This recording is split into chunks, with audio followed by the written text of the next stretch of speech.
കേരള സർവകലാശാലയിൽ ലഹരി വിരുദ്ധ ക്യാമ്പയിനുകൾ സംഘടിപ്പിക്കണമെന്ന് ഗവർണർ രാജേന്ദ്ര വിശ്വനാഥ് ഹർലേക്കർ. മാസത്തിൽ ഒരു ദിവസമെങ്കിലും കോളേജുകളിൽ ലഹരി വിരുദ്ധ ദിനം ആചരിക്കണം. അതിന്റെ ഉത്തരവാദിത്വം സെനറ്റ് അംഗങ്ങൾക്ക് എന്ന് ചാൻസലർ കൂടിയായ ഗവർണർ സെനറ്റ് യോഗത്തിൽ പറഞ്ഞു. ടിൻഡു ദാസ് ചേരുന്നു. ടിൻഡു, പറയൂ.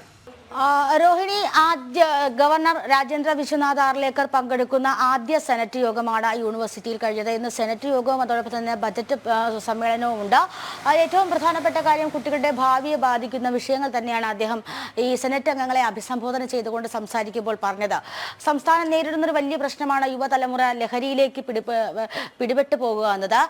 കേരള സർവകലാശാലയെ സംബന്ധിച്ചിടത്തോളം വലിയ മാനവ വിഭവശേഷിയുള്ള, പൈതൃകമുള്ള, സംസ്കാരമുള്ള ഒരു സർവകലാശാലയാണ്. ആ സർവകലാശാലയിൽ നിന്നും പഠിച്ചിറങ്ങുന്ന ഓരോ വിദ്യാർത്ഥികളും ജോബ് സീക്കേഴ്സായി മാറാതെ തൊഴിൽ ദാതാക്കളായി മാറണമെന്നാണ് അദ്ദേഹം അഭിപ്രായപ്പെട്ടത്. അതിൽ ഏറ്റവും പ്രധാനപ്പെട്ട കാര്യം കേരള സർവകലാശാലകൾക്ക് കീഴിൽ വരുന്ന കേരള സർവകലാശാലയിൽ ലഹരി വിരുദ്ധ ക്യാമ്പയിനുകൾ സംഘടിപ്പിക്കണം. അതിൽ സർവകലാശാലയിലെ അധ്യാപകരും അതോടൊപ്പം തന്നെ സർവകലാശാല അധികാരികളും ഉൾപ്പെടെ എല്ലാ സെനറ്റ് അംഗങ്ങളും അതിൽ ഒരു അജണ്ടയുടെ ഭാഗമായി പ്രവർത്തിക്കണം. അതിനു വേണ്ടിയിട്ട് യുവതലമുറയെ ശരിയായ രീതിയിലേക്ക് ഭാവിയിലേക്ക് വേണ്ടി വളർത്തിയെടുക്കാൻ അവരെ ബോധവൽക്കരിച്ച് മാറ്റങ്ങളിലേക്ക് കൊണ്ടുവരാനായിട്ട് ഇത്തരത്തിലുള്ള ലഹരി വിരുദ്ധ ക്യാമ്പയിനുകൾ സംഘടിപ്പിക്കണം. സർവകലാശാലയ്ക്ക് കീഴിൽ വരുന്ന എല്ലാ കോളേജുകളിലും മാസത്തിൽ ഒരു ദിവസമെങ്കിലും അതൊരു ലഹരി വിരുദ്ധ ദിനമായി ആചരിക്കുകയും കുട്ടികളിലേക്ക് ലഹരിയുടെ ദുരുപയോഗത്തെ പറ്റിയുള്ള അവബോധം കൊണ്ടുവരികയും ചെയ്യണമെന്ന് അദ്ദേഹം അഭിപ്രായപ്പെട്ടു.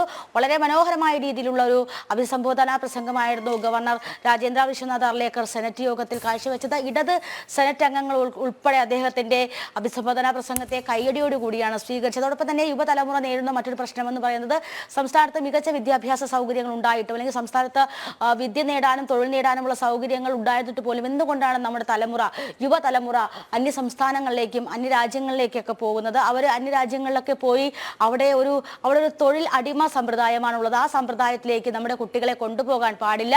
അവരെ നമ്മുടെ നാട്ടിൽ നിർത്തി അവരുടെ മാനവ വിഭവശേഷി നമ്മുടെ നാടിന് പ്രയോജനമാകുന്ന രീതിയിൽ അല്ലെങ്കിൽ നമ്മുടെ രാജ്യത്തിന് ഉതകുന്ന രീതിയിൽ മാറ്റിയെടുക്കണമെന്നും അദ്ദേഹം അഭിപ്രായപ്പെട്ടു. വളരെ നല്ല രീതിയിൽ, അതായത് സമീപകാലത്തൊന്നും ഇല്ലാത്ത രീതിയിലുള്ള വളരെ നല്ലൊരു സെനറ്റ് യോഗമാണ് അല്പം സമയം മുമ്പ് യൂണിവേഴ്സിറ്റി സെനറ്റ് ഹാളിൽ അവസാനിച്ചത്. ഉച്ചയ്ക്ക് ശേഷം ബജറ്റിന് മേലുള്ള ചർച്ച ഉണ്ടാകും. ടിൻഡു ദാസാണ് വിവരങ്ങൾ നൽകിയത്.